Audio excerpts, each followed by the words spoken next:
আজ আমরা রওনা দেব কাতরা থেকে পেহেলগামের উদ্দেশ্যে। কাতরার হোটেলেই আমরা ব্রেকফাস্ট ছেড়ে দিলাম।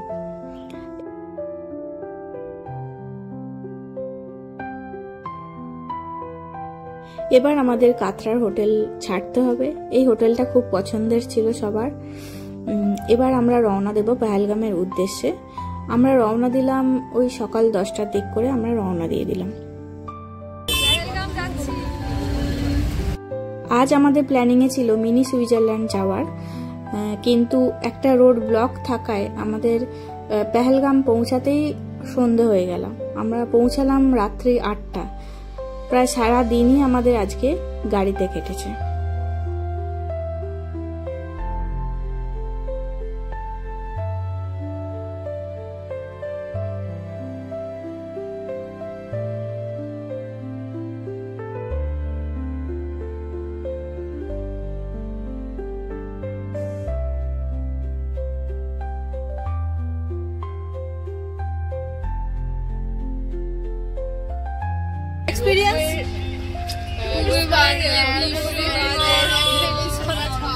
কাশ্মীর নাকি রাজস্থান বুঝতে পারছি না।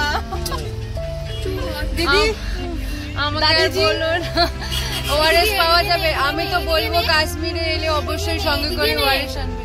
আমার কথা, আমার হাতটা দিচ্ছে না। বল। আর अब तो पैदा ही हॉट हुई थी।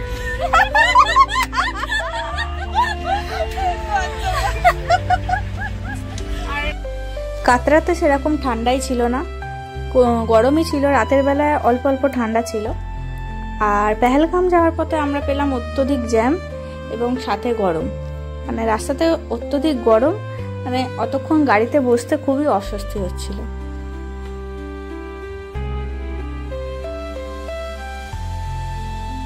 চা খেতে নেবে ফাইনালি আমরা বরফের দেখা পেলাম। এবার বেশ ভালোই আস্তে আস্তে ঠান্ডা লাগতে শুরু করেছে। বিকাল গড়িয়ে এসছে প্রায়। কিন্তু পেহেলগাম যাওয়ার জন্য আমাদের এখনো অনেকটা পথ যেতে হবে।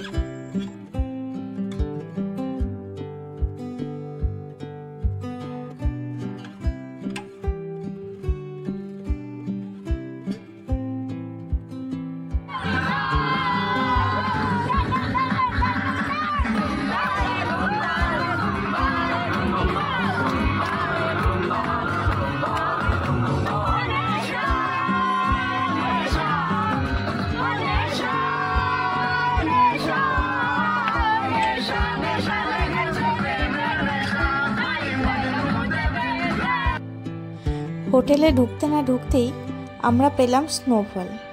সব ক্লান্তি এই স্নোফল দেখে ধুয়ে মুছে গেল। ওদিকে দাদারা বসিয়ে দিল রান্না। রাত্রি 11টা নাগাদ খেয়ে আমরা শুয়ে পড়লাম। এই ওয়েদারে খেলাম গরম গরম চিকেন কষা আর ভাত।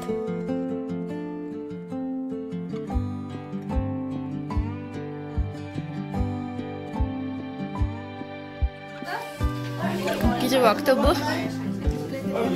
ভিডিও বানাচ্ছি, আমি তো বলবো তাহলে প্রচুর ঠান্ডা পড়েছে। আমরা ভেবেছিলাম যে ঠান্ডাটা পাবো না, কিন্তু এখন যা মনে হচ্ছে আর শাড়ি পরে করতে পারবো না।